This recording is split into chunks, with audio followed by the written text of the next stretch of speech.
श्री सुखदेव जी महाराज राजा परीक्षित से बोले, हे राजन, अपने भरत नाम के ज्येष्ठ पुत्र को राज्य सौंपकर स्वयं ऋषभदेव जी वन चले गए। राजा भरत धर्मपूर्वक राज्य करते हुए प्रजा का पुत्रवत पालन करने लगे। उसने अपना विवाह विश्वरूप की कन्या पंचजनी से किया, जिससे 5 पुत्र उत्पन्न हुए। तत्पश्चात राजा ने अनेकों यज्ञ किए और उसका फल श्री हरि नारायण को अर्पण किया।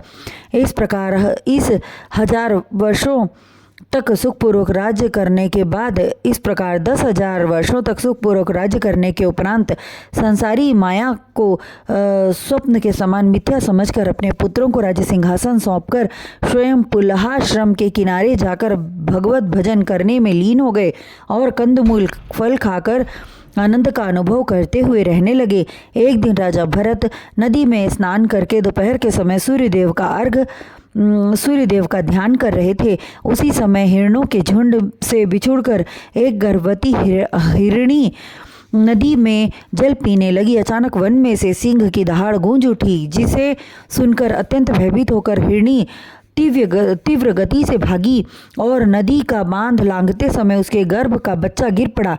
हिरणी उसी स्थान पर मर गई, किंतु बच्चा जीवित रहा। राजा भरत यह सब देख रहे थे और बच्चे की दुर्दशा देखकर विचार करने लगे कि यदि यह बच्चा इसी स्थान पर पड़ा रहा तो जंगली जीव खा जाएंगे और पाप का भागी मैं बनूंगा, इसलिए इस बच्चे की मुझे रक्षा करनी चाहिए।